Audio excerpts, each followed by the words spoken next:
નમસ્કાર દર્શક મિત્રો, કરુણા ટોક્સમાં આપનું સ્વાગત છે. વંદે ગૌ માતરમ. દોસ્તો, માનવ જીવન મળ્યું છે તો પ્રશ્નો, સમસ્યાઓ, કોયડાઓ એ બધું સાથે હોય જ, સ્વાભાવિક છે. પણ જેટલા પ્રશ્નો છે, જેટલા કોયડા છે, સમસ્યાઓ છે, મૂંઝવણો છે, એ બધી જ વસ્તુનું સમાધાન પણ સાથે હોય છે. દાખલા તરીકે વેપારીઓને એના પ્રશ્નો છે, વિદ્યાર્થીઓને એના પ્રશ્નો છે, કર્મચારીઓને એના પ્રશ્નો છે, નિવૃત્ત લોકો એટલે કે પેન્શનરો એને એના પ્રશ્નો છે, ગૃહિણીઓને એના પ્રશ્નો છે. પણ દરેક પ્રશ્નની સાથે સમાધાન પણ હોય છે. અત્યારે હું વાત એટલા માટે આ કરી રહ્યો છું કે મારી સાથે પેન્શનર મંડળના બે આગેવાનો બેઠા છે. અને ખાસ કરીને જે પેન્શનરોના પ્રશ્નો હોય છે, અનેક પ્રશ્નો હોય છે, હયાતીની ખરાઈથી માંડીને 8મા પગાર પંચનો જે કુંભ ખુલવાનો છે એમાંથી શું નીકળવાનું છે, ઘણા બધા પ્રશ્નો હોય છે. પછી એના પોતાના વ્યક્તિગત પ્રશ્નો હોય છે, હેલ્થના પ્રશ્નો હોય છે, નાની મોટી અનેક સમસ્યાઓ હોય છે. તો આ દરેક સમસ્યાઓનું સમાધાન કરવા માટે આપણે ત્યાં પેન્શનર મંડળો ચાલતા હોય છે, તાલુકાનું, જિલ્લાનું, રાજ્યનું, એ પ્રમાણે. તો એ લોકો બહુ પ્રવૃત્ત રહીને આ પ્રશ્નોનું સોલ્યુશન કરતા હોય છે. હવે અત્યારે જે હોટ ટોપિક છે એ બધા કયા છે? દાખલા તરીકે 8મું પગાર પંચ છે, દાખલા તરીકે હયાતીની ખરાઈ છે, દાખલા તરીકે પીએમ જેવા એમની જે સમસ્યાઓ છે અથવા એના જે પ્રશ્નો છે એનું સોલ્યુશન શું છે.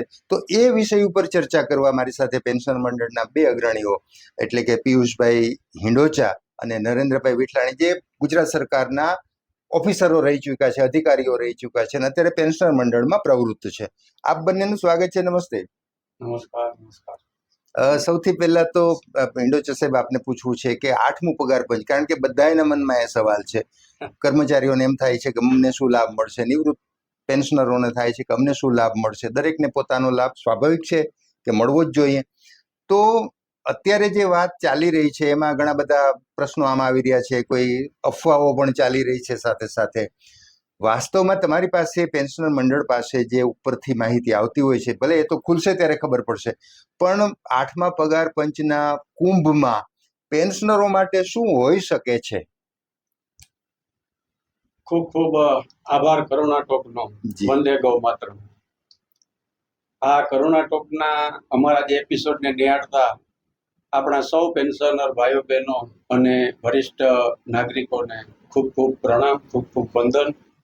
નિલેશભાઈ, આપનો પ્રશ્ન ખૂબ સરસ છે, પણ એના માટે શ્રદ્ધાનો જો વિષય તો પુરાવાની જરૂર નથી. વાહ.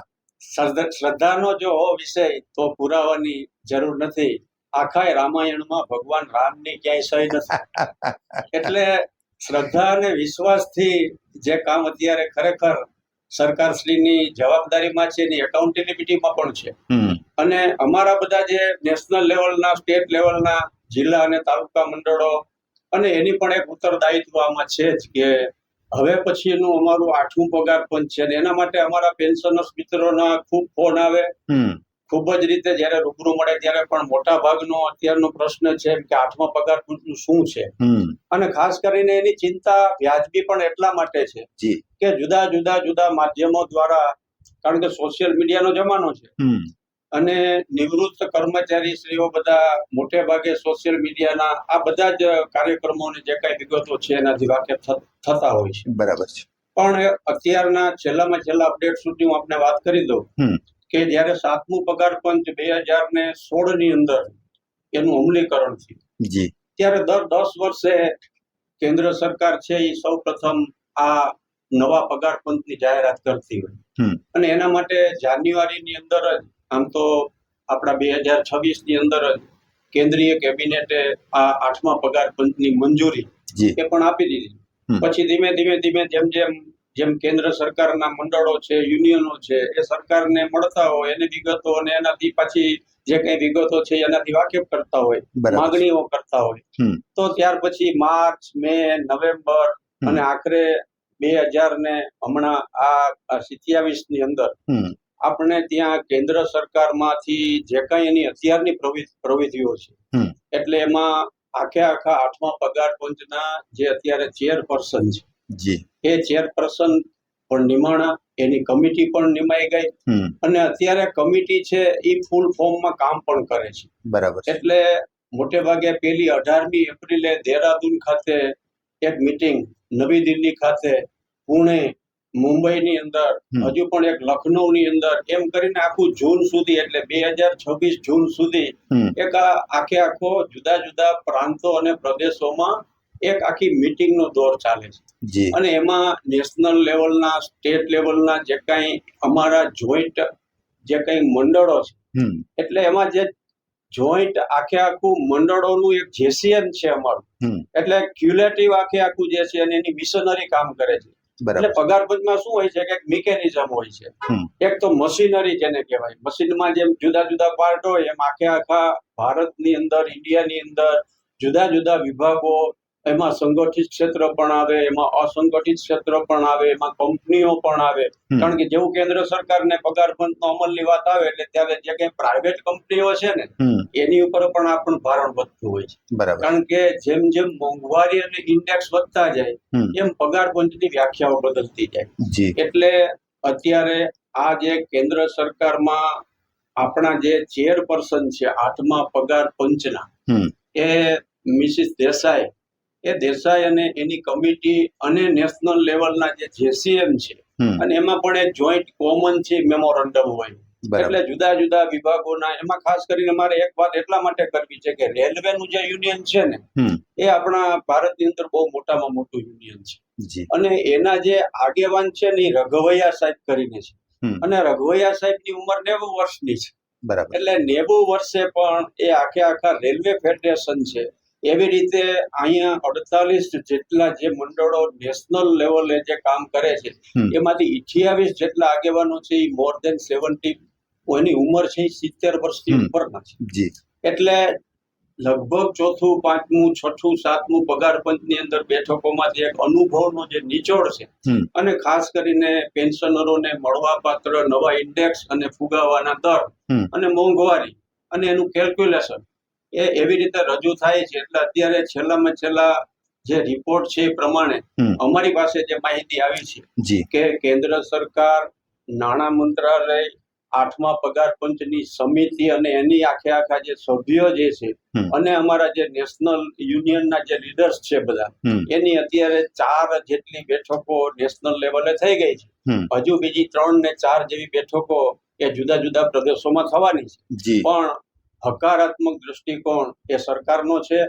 અને આમાં એક ખાસ વાત આપ સૌને હું જણાવી દઉં કે અત્યારની જે વૈશ્વિક મહામારી છે, અને વૈશ્વિક મહામારીની અંદર જે કઈ પરિબળો પણ ભાગ ભજવે, ખાસ કરીને આર્થિક વ્યવસ્થા અને આર્થિક સર્વેક્ષણની અંદરમાં જે બાબતો આવતી હોય, અને એમાં મોટે ભાગે અત્યારના અમારી પાસે રિપોર્ટ છે એવું છે કે ભાઈ 8મું પગાર પંચ છે એ મોટા ભાગે 1 એપ્રિલ 2027માં આ બધું સબમિશન થઈ જશે. અને અમે તો એવી આશા રાખીએ છીએ કે કદાચ એક્સટેન્શન પીરિયડ 2 મહિનાનો પણ 1 જુલાઈ 2027 થી કેન્દ્ર સરકાર છે એ આના માટે હકારાત્મક રીતે એ 100% આપણા જે કઈ પેન્શનર્સ છે, જે કઈ કર્મચારીશ્રીઓ પણ છે, એને પણ વધારેમાં વધારે લાભ થાય. અને અત્યારે જે અમારું જે ફિટમેન્ટ ફેક્ટર છે, કારણ કે આમાં એક મુખ્ય આધાર છે ને જે પગાર પંચનો, જો પગાર વધતો હોય 10 વર્ષે વધતો હોય, એટલે આમ દર વર્ષે મોંઘવારી વધતી હોય 2 વાર, પણ પગાર પંચ છે તો 10 વર્ષે આવવાનું છે.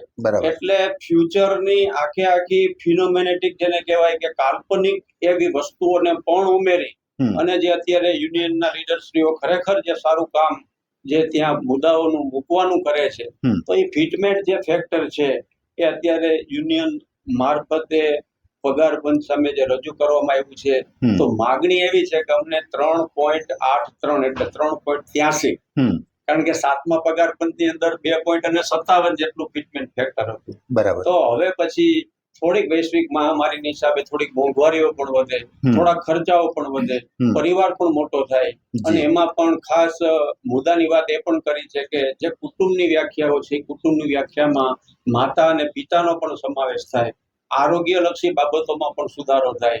એવી રીતે જુદા જુદા પ્રકારના મોંઘવારી ભથ્થાની અંદર અને ઇન્ક્રીમેન્ટની અંદર ખાસ કરીને કે જે ચાલુ અત્યારના કર્મચારીઓ છે ઇન્ક્રીમેન્ટની વાત પણ, તો આ બધા જ મુદ્દાઓને આવરીને અત્યારે ખરેખર સફળતાપૂર્વક નેશનલ યુનિયનના લીડર્સ અને 8મા પગાર પંચની સમિતિના જે કઈ સભ્યશ્રીઓ છે એમની વચ્ચે ખૂબ જ સુંદર રીતે અને સકારાત્મક રીતે વાતચીત, અને મને એવું લાગે છે અને આપણે સૌ ભગવાનને પણ પ્રાર્થના કરીએ કે વહેલામાં વહેલી તકે આ કમિટી અને લીડર્સ અને જુદા જુદા સ્ટેટોમાંથી પણ આનું જ્યારે પણ મૂલ્યાંકન થશે, એના પણ સ્ટેટ લેવલના લીડરોની સાથે પણ મિટિંગો થશે અને આખું જે એનો મુસદ્દો છે, એની જે ફાઇલ છે, એ જ્યારે સરકારને રજૂ કરે અને વહેલામાં વહેલી તકે આવતા વર્ષ સુધીમાં એટલે 2027ના જૂન સુધીમાં આપણી સામે ખૂબ સારા અને સકારાત્મક આના માટેના મને લાગે છે કે બાબતો અને જાણકારી મળે એવી આપણે આશા રાખીએ. વાહ, ઇન્ડોચે સાહેબ, ખૂબ સરસ રીતે આપે આ રજૂઆત કરી.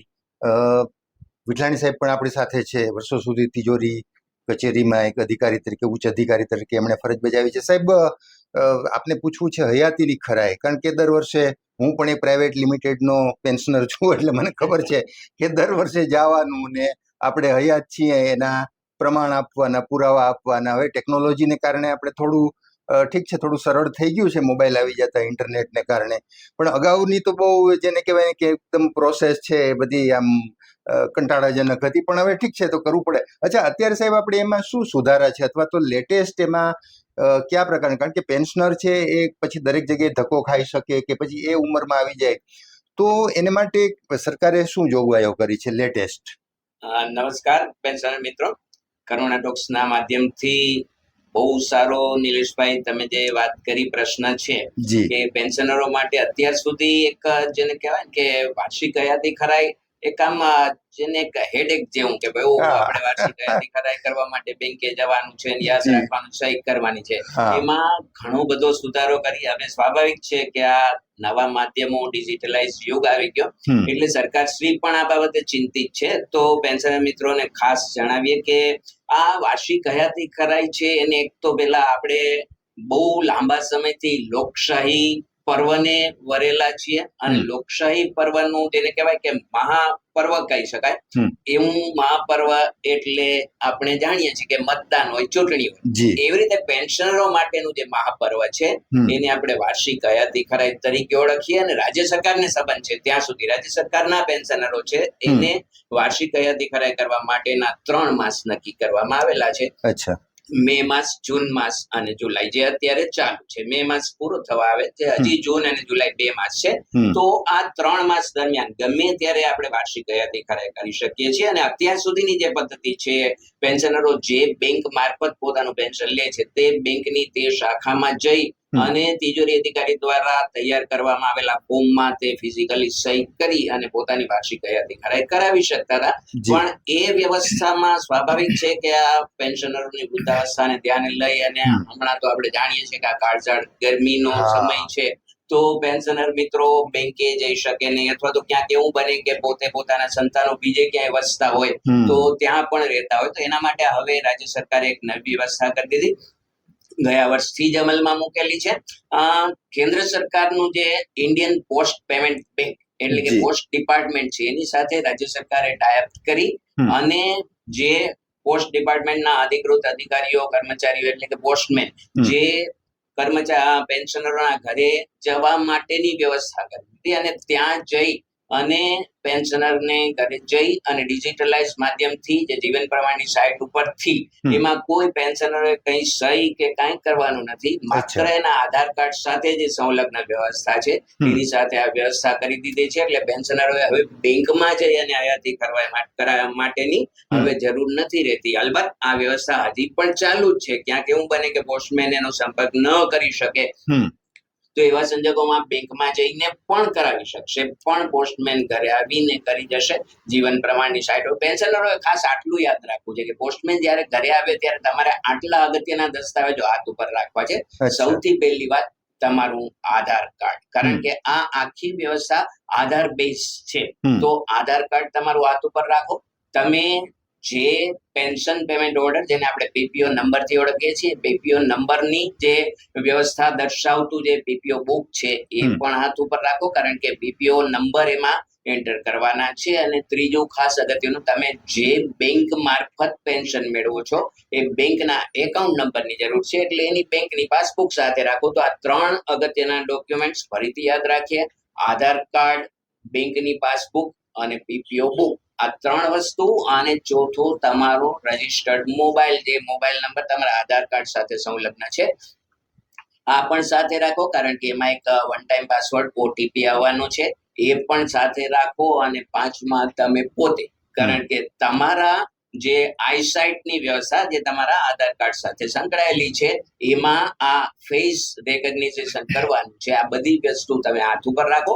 પોસ્ટમેન તમારો ઘેર આવીને સંપર્ક કરશે, એને તમારા રજિસ્ટર્ડ મોબાઈલ નંબરની માહિતી જે તે જિલ્લાના તિજોરી અધિકારી દ્વારા આપી દેવામાં આવેલ છે. તમારો સંપર્ક સાધશે. કદાચ એવું બને કે ન સંપર્ક સાધી શકે તો તમારા વિસ્તારમાં આવતા પોસ્ટમેનનો આપ સંપર્ક સાધશો તો એ પણ આ તમારે ઘેર આવીને આ વ્યવસ્થા કરી દેશે. આ એક વ્યવસ્થા છે. એનાથી પણ આગળ હવે બીજી વ્યવસ્થા, કેન્દ્ર સરકારનું જે જીવન પ્રમાણની સાઇટ છે, આ સાઇટ કેન્દ્ર સરકારે વિકસાવેલી છે અને રાજ્ય સરકાર પણ એમાં જોડાયેલી છે. તો જીવન પ્રમાણની સાઇટ ઉપરથી તમે તમારા મોબાઈલની મદદથી ઘેર બેઠા પણ તમારી રીતે જ વાર્ષિક હયાતી ખરાઈ કરી શકશો, અથવા તમારા સંતાનો જે ટેકનોસેવી છે આ મોબાઈલના માધ્યમથી જે બધું આ વ્યવસ્થા કરી શકે છે. માત્ર એક જીવન પ્રમાણની એક સાઇટ તમારે ડાઉનલોડ કરવાની છે. આ સાઇટ ઉપરથી તમે તમારી મેળે પણ વાર્ષિક હયાતી ખરાઈ કરી શકશો. આ 3 પ્રકારની વ્યવસ્થા હાલમાં વાર્ષિક હયાતી ખરાઈ કરવા માટેની આ વ્યવસ્થા કરેલી છે. જે મે, જૂન, જુલાઈ, હજી જૂન અને જુલાઈ 2 માસ બાકી છે, એમાં આપણે ખાસ કરાવી લેવી. અન્યથા ઓગસ્ટ માસથી તિજોરી અધિકારી જો તમારી વાર્ષિક હયાતી ખરાઈ નહીં થઈ હોય તો પેન્શન અટકાવશે. બરાબર સમજી લેવું છે. પેન્શન માટે તમે કાયમ માટે અપાત્ર નથી ઠરતા. પેન્શન અટકાવશે, પછી તમે હયાતી ખરાઈ તિજોરી કચેરી ખાતે જઈને અથવા તો ઘેર બેઠા કોઈ પણ માધ્યમથી કરશો તો ફરીથી પાછું પેન્શન ચાલુ થઈ જશે. તો આ વ્યવસ્થા હયાતી ખરાઈ માટેની હતી. સાહેબ, ખૂબ સરસ વિગતો આપી, અને ખાસ કરીને જે 3 પ્રકારની અલગ અલગ વ્યવસ્થા છે અને લેટેસ્ટ ઘરે બેઠા પણ કરી શકાય છે, એ પણ બહુ સારું મને લાગે છે કે સરકારે એક સારું કદમ ઉઠાવ્યું છે, અને અત્યારે સમય પ્રમાણે બહુ જરૂરી છે, અનિવાર્ય છે. અચ્છા સાહેબ, આપની પાસે પાછો આવું છું. એક પ્રશ્ન મારા મનમાં છે, જે વિઠલાણી સાહેબ આપને માટે પણ એક દરમિયાનમાં ઈંડોચા સાહેબને પૂછી લઉં કે સાહેબ, ભૂતકાળમાં જ્યારે આ પ્લેટફોર્મ ઉપરથી આપણે બંને આ વિષયો ઉપર ચર્ચા કરી હતી, ત્યારે તમે કેટલાક નંબર આપ્યા હતા કે કોઈને આ પ્રકારની સમસ્યા છે તો એને માટે આ નંબર છે, અને કોઈને આ પ્રકારની સમસ્યા છે, આવું કંઈ પૂછવું છે, જાણવું છે તો આ નંબર છે. સરકારે જે નંબર જાહેર કર્યા છે કર્મચારીઓ માટે, પેન્શનરો માટે, તો એનો પણ થોડો ઉલ્લેખ કરી દો. ભલે રિપીટ થાય છે આ વાત, કેટલાક મહિના પહેલા આપણે એ વિષય ઉપર ચર્ચા કરી છે, પણ મને લાગે છે કે આ વસ્તુની અત્યારે બહુ જરૂર છે, અને પેન્શનરો છે એ ક્યાંક મૂંઝાણા હોય તો તમારો તો સંપર્ક કરશે જ મંડળોનો, પણ એની પહેલા પોતે ઘરે બેઠા જે વિષયમાં એને પ્રશ્ન, જે વિષયની ડાયરેક્ટ કોઈ લિંક હોય અથવા ડાયરેક્ટ કોઈ નંબર હોય, તો થોડું એના વિશે ચર્ચા કરો. પછી ફરી પાછા આપણે વિઠલાણી સાહેબને એક પ્રશ્ન મારા મનમાં છે. બહુ આ સરસ પ્રશ્ન છે, અને અત્યારે ખરેખર જેને કહેવાય ને કરલો દુનિયા મુઠ્ઠી અને જ્યારે મોબાઈલ આવ્યા ત્યારે એમ જ હતું કે આપણી દુનિયા આખી છે મુઠ્ઠીમાં છે અને મોબાઈલ ની અંદર છે. એટલે જેટલી વસ્તુઓ ઘરે બેઠા થાય ને એ બહુ અમારા જે સિનિયર સિટીઝન્સ છે, અમારા પેન્શનર્સ મિત્રો છે, એના માટે થોડીક સગવડતા ભર્યું, એટલા માટે કે શારીરિક રીતે કેટલીક રીતે અશક્તતા પણ હોય, અને મોટી ઉંમર જેમ જેમ થતી જાય ત્યારે નિજાનંદનો એક આનંદ છે ને અનેરો હોય છે.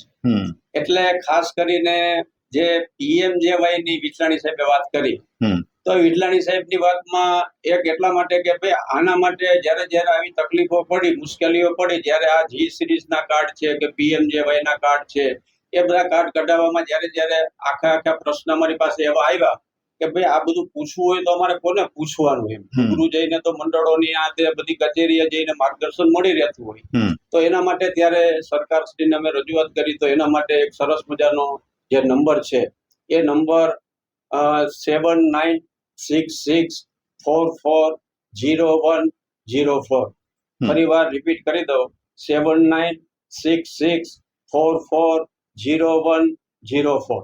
હવે આ નંબર જે છે એના ઉપર અમારા કોઈ પણ પેન્શનર્સ છે એ જો કોન્ટેક્ટ કરશે તો એમને આખી જે કંઈ PMJY, એમાં ખાસ કરીને G સિરીઝનું કાર્ડ છે એમાં અત્યારે થોડીક વધારે મુશ્કેલીઓ એટલા માટે પડે છે કારણ કે આપણે જે અગાઉ વાત કરી એ પ્રમાણે કેટલાક એના જે એવિડન્સ છે ને જે ઓનલાઈન કરવાના થાય છે અપલોડ, એમાં મિસમેચિંગ બહુ થાય છે. અને ખાસ કરીને કેટલીક અગાઉ જૂનામાં જૂની જે નોકરી કરી અને અત્યારના જે કરંટમાં હવે જે નિવૃત્ત થાય છે કે 2-3 વર્ષ પહેલા નિવૃત્ત થયા છે, ત્યારે હજી ડિજિટલાઇઝ કોઈ ડેટા આટલો બધો સરકારશ્રીએ પણ ત્યાં પેલું કરેલું નહોતું. એટલે શું થાય છે કે લિવિંગ થી માંડી અને બર્થના પ્રમાણપત્રો કે સર્ટિફિકેટ છે કે એની માર્કશીટ છે કે આ બધા જ એવિડન્સ ની અંદર છે કે અમારું જે પીપીઓ કહેવાય એ પેન્શન ઓર્ડર ની અંદર પણ ક્યાંક એવિડન્સમાં એક મિસમેચ થતું હોય છે. બરાબર. તો આ મિસમેચ ના હિસાબે જ્યારે પ્રાથમિક આરોગ્ય કેન્દ્રમાં જાય તો પછી શું થાય છે કે પોતાનું ઇન્ડિવિજ્યુઅલ કાર્ડ નીકળે પણ પછી એના નિયુક્તિના જે સભ્યો છે ને એ સભ્યોમાંથી કાર્ડ નહોતું નીકળતું. તો એના માટે પણ અત્યારે અમારી પાસે એવા સમાચાર, સારા સમાચારો છે કે મોટે ભાગે હવે એમના ધર્મપત્નીનું પણ કાર્ડ એ નીકળે છે. તો પણ કાંઈ પણ પ્રકારની PMJY ની અને આની જે કોઈ મુશ્કેલી હોય G સિરીઝના કાર્ડની, તો એના માટે આ નંબર ઉપર સીધો જ સંપર્ક કરવાથી ખરેખર બધી જ રીતના કોઈ પણ પ્રકારનું માર્ગદર્શન હોય છે આપણને મળતું હોય છે. ખાસ કરીને જિલ્લા પંચાયત એટલે પંચાયતમાં જે ગ્રામ્ય ક્ષેત્રમાં જે અમારા પેન્શનર્સ બધા રહે છે, તો એના માટે જિલ્લા પંચાયત છે તો આરોગ્ય વિભાગ છે અને ત્યાં એક ડિસ્ટ્રિક્ટ પ્રોજેક્ટ કોઓર્ડિનેટર એની એક નિમણૂક કરવામાં આવી છે. અને એવી રીતે શહેરી વિસ્તારો હોય તો ત્યાં કોર્પોરેશન છે, મહાનગરપાલિકા છે અને મહાનગરપાલિકાના આરોગ્ય કેન્દ્ર જે છે, આરોગ્ય વિભાગ છે, ત્યાં પણ એક આવા DPC ની નિમણૂક કરેલી છે. આ સિવાય ઘણા બધા કાર્ડની જરૂર પડતી હોય છે, કારણ કે મોટે ભાગે સિનિયર સિટીઝન કાર્ડ પણ હોય ને આભા કાર્ડ પણ હોય ને આ બધા જ કાર્ડો એટલા માટે કે કોઈ પણ પ્રકારનું જ્યારે કાર્ડ કાઢવાની વાત આવે ને નીરજભાઈ, ત્યારે એના માટે પણ સરકારે એક સરસ મજાનો મોબાઈલ નંબર આપ્યો છે, તો 95 45 75 67 67. 95 45 75 67 67. તો આ નંબર ઉપર પણ જો સીધો સંપર્ક કરે તો એમને ક્યાં કાર્ડ ખરેખર અત્યારે કઢાવી લેવા જોઈએ અથવા તો જરૂરી છે એની માહિતી પણ આ નંબર ઉપરથી એમને બહુ સહેલાઈથી મળી શકે એમ છે. અને આ સિવાય એક આખી ટેલી માનસ કરીને એક સિસ્ટમ જે છે સરકારે, ખાસ કરીને હમણાં બહુ રિસન્ટલી જે આ રિસન્ટમાં જ એ લોકોએ મૂકી છે, તો એના જે 14 4 16 નંબર છે, 14 4 16, તો એમાં એક એવી માન્યતા છે કે ભાઈ એકલવાયુ કોઈ જીવન જીવતા હોય અથવા તો ઘરમાં કોઈ નથી, બધા જેમ કે ભાઈ દીકરા દીકરીઓ છે, બધા જ એબ્રોડ છે કે કોઈ બીજા સ્ટેટની અંદર છે અને પોતે વ્યક્તિગત જયારે એકલા હોય છે ત્યારે કોઈ ઇમરજન્સી કોઈ એવી જરૂર પડે તો આમાં કોઈ પણ પ્રકારની મુશ્કેલી હોય તો આ 14 4 16 એ નંબર ઉપર સંપર્ક કરવાથી એમને કાઉન્સિલર જે છે કાઉન્સિલિંગ કરી અને બહુ સરસ રીતે જવાબ આપે છે. અને આવી જ રીતે ઘણા બધા નંબરો જે છે એ નંબરોથી ખરેખર પેન્શનર્સ મિત્રોએ, ભાઈઓ બહેનોએ ખૂબ જાગૃત રહેવું જોઈએ. અને છેલ્લે એક નંબર તો જે કાયમી યાદ રાખવા જેવો છે એ નંબર છે 1 4 5 6 7 1 4 5 6 7. આ દરેક પેન્શનર હોય કે ન હોય, સિનિયર સિટીઝન હોય, 60 વર્ષથી ઉપરના જે છે એમને આ નંબર એટલા માટે યાદ રાખવો જોઈએ કે આ ઇમરજન્સીમાં એમાં તમામ પ્રકારની, જેમાં ફાયરની સુવિધાથી માંડીને ઇલેક્ટ્રિકની સુવિધાથી માંડીને કોઈ ક્રિમિનલ અથવા તો કોઈ ક્રાઇમની જે છે, કોઈ રસ્તા ઉપર આપણે ગયા અને કોઈ અકસ્માત પણ એવો થયો સંજોગો વસાત, તો પણ આ 1 4 5 6 7 આ નંબર ઉપર કોન્ટેક્ટ કરવાથી એ વિધિન 5 મિનિટ્સ એમને ત્યાં આ સરકારશ્રી દ્વારા, એના વ્યક્તિઓ દ્વારા ત્યાં એને સુવિધા પૂરી પાડવામાં આવે છે. વાહ, ખૂબ સરસ માહિતી સાહેબ તમે આપી છે. ફરી પછી આપણે વિઠલાણી સાહેબ પાસે. સાહેબ, PMJY ની જે લેટેસ્ટ જોગવાઈઓ છે, સાહેબે થોડોક ઉલ્લેખ કર્યો, પણ એની જે મૂળ જોગવાઈ છે અથવા એમાં જે ફેરફાર થઈને અત્યારના સમય પ્રમાણે એકદમ ઉપયોગી જે પણ કંઈ ફેરફારો કર્યા છે એ શું છે, થોડા એના વિશે પણ થોડી માહિતી આપી દો. ચોક્કસ નિલેશભાઈ, આપણા દર્શક મિત્રોને આ માહિતી આપીએ, કારણ કે ઘણા બધા પેન્શનર મિત્રોને આ બાબતે હજી ઘણી બધી બાબતોમાં કંઈક અવટવ છે, કંઈક મૂંઝવણ છે અથવા તો કંઈક મિસઅન્ડરસ્ટેન્ડિંગ. તો સૌથી પહેલી વાત, આ PMJAY પ્રધાનમંત્રી જન આરોગ્ય યોજના, જે કેન્દ્ર સરકારની યોજના છે, એમાં રાજ્ય સરકાર પણ હવે જોડાયેલી છે. ખાસ કરીને રાજ્ય સરકાર પોતાના કર્મચારીઓ અને પેન્શનરો માટે એમને આ વ્યવસ્થા કરી દીધી. આ જે પ્રધાનમંત્રી જન આરોગ્ય યોજનામાં એવું છે કે અમુક આવક મર્યાદા નક્કી કરેલી છે કે આટલી આવક 4 લાખ, સિનિયર સિટીઝન છે 4.5 લાખ, 6 લાખ, એટલી જો વાર્ષિક આવક હોય એનાથી નીચેના જે વ્યક્તિઓ નાગરિકો હોય એને આ લાભ મળે. ત્યારે રાજ્ય સરકારે એવું નક્કી કર્યું કે પોતાના બધા કર્મચારીઓ અને બધા પેન્શનરોને આવકની કોઈ મર્યાદા વગર આ યોજના સાથે જોડવા માટેની વ્યવસ્થા કરી અને યોજનાનું નામ આપ્યું કર્મયોગી સ્વાસ્થ્ય સુરક્ષા યોજના, જે પ્રધાનમંત્રી જન આરોગ્ય યોજના સાથે સંકળાયેલી, જે આ ખર્ચ રાજ્ય સરકાર ભોગવે એટલા માટે એને કર્મયોગી સ્વાસ્થ્ય સુરક્ષા યોજના, જે યોજના કંઈક આવી છે. વાર્ષિક 10 લાખ સુધીની જો કઈ સારવાર લેવાની થાય તો કર્મચારી અને તેના કુટુંબની વ્યાખ્યામાં આવતા એમના કુટુંબીજનો, પેન્શનરો અને એના કુટુંબીજનો બધાને વાર્ષિક 10 લાખ સુધીની આ આરોગ્યની સુવિધા નક્કી કરેલી હોસ્પિટલ, નક્કી કરેલી સારવાર માટે કેશલેસ વ્યવસ્થા. પણ સૌથી અગત્યની વાત એ છે કે અંદરના દર્દી તરીકે સારવાર હોય એના માટેની આ વ્યવસ્થા છે. અને નક્કી કરેલી હોસ્પિટલ, નક્કી કરેલી કઈ રીતે જાણી શકશો? તો જે હોસ્પિટલ પ્રધાનમંત્રી જન આરોગ્ય યોજના, જે આપણે અત્યાર સુધી આયુષ્માન કાર્ડ, મા કાર્ડ, એવા બધા કાર્ડ થી આપણે જે જાણીતા હતા, એવી યોજના સાથે સંકળાયેલી હોસ્પિટલ હોય અને એમાં તમારે જે સારવાર લેવાની છે એ સારવાર સાથે આ હોસ્પિટલ જોડાયેલી હોય, એમાં આ વ્યવસ્થાનો લાભ મળી શકશે. કેશલેસ વ્યવસ્થા છે. પરંતુ પેન્શનર મિત્રોને ખાસ કરીને જ્યાં આ બાબતે જ્યાં તકલીફ પડતી હતી, ભાઈ શ્રી પિયુષભાઈ ઇન્ડોચા સાહેબે જે વાત કરી કે એમના જે કુટુંબના સભ્યોમાં ખાસ કરીને સ્પાઉસ એટલે પતિ અથવા પત્નીનો સમાવેશ કરતી વખતે એમાં જે નામ બાબતે થોડી એક વિસંગતતા એવી હતી. કારણ કે અત્યાર સુધી નામમાં આપણે એવા રીતે જ ટેવાયેલા છે કે આપણે નામને આમ બહુ સૈકાઓથી ને આપણા શાસ્ત્રો એવી રીતે નામમાં શું રાખ્યું છે, હરિકારા નામ હજાર ને એવું બધું છે, એવી વ્યવસ્થા આપણે આપણા ઘરના માટે પણ આપણે કરી અને આપણા જે પેન્શન પેમેન્ટ ઓર્ડરમાં આપણને યોગ્ય લાગે એવું નામ આપણે એમાં લખાવીએ. એને કારણે હવે બને છે હું કે આધાર કાર્ડ એક બેઝ છે. આધાર કાર્ડમાં જે નામ હોય એ નામ પ્રમાણે જ હવે બધી જગ્યાએ તમારે વ્યવસ્થા કરવાની. તો હવે એમાં કઈ નામમાં વિસંગતતા હોય તો એના માટે રાજ્ય સરકાર અને ખાસ કરીને હિસાબ અને તિજોરી નિયામક શ્રી પણ જાગૃત બન્યા છે અને એને પણ એક પરિપત્ર કરીને સૂચના આપી છે. નામમાં માઇનોર સુધારા હોય એટલે કે આપણે માનવાચક શબ્દો, દાખલા તરીકે આપણે પુરુષ કર્મચારી પેન્શનરો હોય તો ભાઈ છે, લાલ છે, ચંદ્ર છે, એવું આપણે લગાવતા હોય. તો એમાં ક્યાંય જો વિસંગતતા હોય તો એને હાલ પૂરતું પેન્શન અટકાવવા બાબતે અથવા તો આ કાર્ડમાં બીજે ક્યાંય આઠ ખીલીરૂપ ન બને એવું કરવું. બહેનોના, સ્ત્રીઓના કિસ્સામાં પણ બેન છે, ગૌરી છે, એવું કંઈ પણ વ્યવસ્થા હોય તો એને ક્ષમ્ય ગણવી અથવા તો માન્ય રાખીને આગળ વધવું, એવી એક વ્યવસ્થા કરી દીધી. આમ છતાં પણ જ્યારે કુટુંબ પેન્શનર નું કાર્ડ નીકળતી વખતે એવું બને કે જે પેન્શન પેમેન્ટ ઓર્ડર છે એમાં માત્ર સ્પાઉસ નું નામ જ છે, એનું સેકન્ડ નેમ ને થર્ડ નેમ એટલે કે સરનેમ અને પતિ અથવા પિતાનું નામ નથી. તો એવા સંજોગોમાં હવે રાજ્ય સરકાર છે સ્પષ્ટતા કરી દીધી કે આવું જે સ્પાઉસ નું કાર્ડ નીકળે, કુટુંબીજનોનું કાર્ડ નીકળે, એમાં માત્ર નામ હશે તો એ મૂળ વ્યક્તિ સાથે સંકળાયેલું છે ને મૂળ વ્યક્તિનું આખું નામ છે તો એ કાર્ડ પણ હવે ચાલશે, એવી એક સ્પષ્ટતા કરી દીધી છે. અને બીજી એક વ્યવસ્થા એવી હતી કે અત્યાર સુધી મેં અગાઉ વાત કરી તે મુજબ જે આયુષ્માન યોજના હેઠળ 4 લાખ કરતા ઓછી આવક હતી ત્યારે ઘણા બધા પેન્શનર મિત્રોએ આવા કાર્ડ કઢાવેલા. આ કાર્ડની સમય મર્યાદા હતી 3 વર્ષ પૂરતી હતી, કારણ કે આવક સાથે સંકળાયેલું હતું.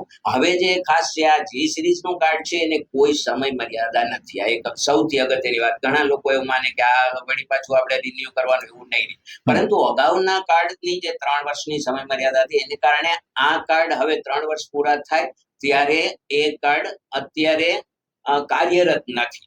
હવે કાર્યરત નથી તો એને ફરીથી કાર્યરત કરવા માટે શું કરવું પડે? તો ફરીથી આવકનો દાખલો રજૂ કરવો પડે. અને આવકનો દાખલો સ્વાભાવિક છે કે હાલના જે તે સમયે કાઢેલું 4 લાખ કરતા ઓછી આવક હતી, હવે 4 લાખ કરતા વધારે આવક થઈ જાય તો એને કારણે આવકનો દાખલો ન નીકળે એટલે નવું કાર્ડ નીકળે નહીં, કાર્યરત ન થાય એટલે નવું કાર્ડ કાર્યરત કરી અને એને રદ કરીને જી સિરીઝ નું કાર્ડ કઢાવવાનું થાય. તો એમાં જે પ્રશ્નો ઉદ્ભવતા હતા એના માટે હવે રાજ્ય સરકાર શ્રીએ વ્યવસ્થા કરી દીધી કે આ માટે જિલ્લાના મુખ્ય આરોગ્ય કેન્દ્ર ખાતે તમે જો હવે રજૂઆત કરશો લેખિત અરજી સાથે તો જિલ્લાના મુખ્ય આરોગ્ય અધિકારી રાજ્યના મુખ્ય આરોગ્ય અધિકારીને આ અંગેની જો દરખાસ્ત કરશે અને ત્યાંથી હવે આવા નામ રદ થઈ શકે, કાર્ડ રદ થઈ શકે, એને કારણે જી સિરીઝનું કાર્ડ હવે પછીથી નીકળી શકશે. આવી એક હાલમાં જે પેન્શનર મિત્રોને ઘણી બધી જે મુશ્કેલીઓ હતી એમાંથી એક આવું સોલ્યુશન તાજેતરમાં જ આવી સૂચનાઓ આપવામાં આવેલી છે. તો મને લાગે છે કે જે કર્મયોગી સ્વાસ્થ્ય સુરક્ષાના જે અત્યારની જે લેટેસ્ટ માહિતી અને જે પાયાની બાબત આ છે એ ખાસ પેન્શનર મિત્રોને જણાવવાની હતી, જે આ માધ્યમથી આપણે પહોંચાડી. ખૂબ સરસ સાહેબ, ખૂબ બંને સાહેબોએ ખૂબ સરસ રીતે બધી માહિતી શેર કરી છે અને ખાસ કરીને પેન્શનરોને ખૂબ લાભ થાય એવી બધી આ વાતો છે. રાજ્ય સરકાર પણ કેટલું બધું કરે છે, કેન્દ્ર સરકાર કેટલું બધું કરે છે, કદાચ આપણા સુધી એ વાતો પહોંચતી ના હોય એટલે આપણને ઘણા બધા પ્રશ્નો હોય, પણ આપના દ્વારા અમારા માધ્યમથી આ સરસ વાતો પેન્શનરો સુધી મને લાગે છે કે આજે પહોંચી છે. આપ વ્યસ્તતા વચ્ચે પણ અમારા સ્ટુડિયોમાં આવ્યા અને પેન્શન મિત્રો માટે આટલી સરસ વાતો કરી, આપનો ખૂબ ખૂબ આભાર વ્યક્ત કરું છું. પણ અમારા દર્શકોને ખાસ કરીને જે પેન્શનર છે, જે સિનિયર સિટીઝન છે, એમને માટે એક સંદેશો આપનો. આમ તો આપની બધી વાતો સંદેશા જ હતી, પણ એક સ્પેશિયલ મેસેજ જેને કહેવાય, પેલા ઈંડોચા સાહેબ ને પછી વિટલાણી સાહેબ, અમારા દર્શકોને એક સરસ સંદેશો આપી દો. અમારી તો અત્યારે 3 દિવસ પહેલા જ ગાંધીનગર મુખ્યમંત્રી શ્રી અને જુદા જુદા વિવિધ એટલે નાણામંત્રી શ્રી બધાને જિલ્લા પેન્શનર્સ મંડળ અને અમારા બધા જ મંડળના સભ્યો વતી એક પ્રતિનિધિ મંડળ, જે કેન્દ્ર સરકારના કર્મચારીઓમાં જે નિયમ છે કે અપરિણિત છે, વિધવા છે, ડાયવોર્સી છે, દીકરીઓને પણ એમાં ફેમિલી પેન્શન મળે છે. તો એના માટેની એક વાત છે એ હમણાં 26મી તારીખે, આજે 26/5 રોજ ગાંધીનગર મુકામે મુખ્યમંત્રી શ્રી સુધી આ રાજકોટ જિલ્લાનું અમારા તમામ પેન્શનરો મંડળ વતી એ રજૂઆત કરવા માટે ગયેલા હતા.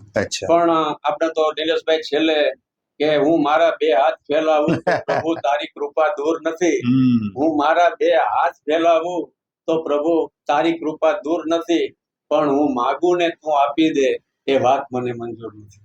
એટલે 8મા પગાર પંચની અમારો સંદેશો તો એક જ છે કે 8મા પગાર પંચની ઝડપથી કાર્યવાહી થાય અને એમાં વહેલામાં વહેલી તકે જે કંઈ અમારા પેન્શનર્સ નેશનલ લીડર્સ છે બધા, એની રજૂઆતો છે એ સરકાર ધ્યાન ઉપર લઈ અને હકારાત્મક રીતે સૌને 8મું પગાર પંચ મળે એવી અમે સૌ અપેક્ષા રાખીએ છીએ.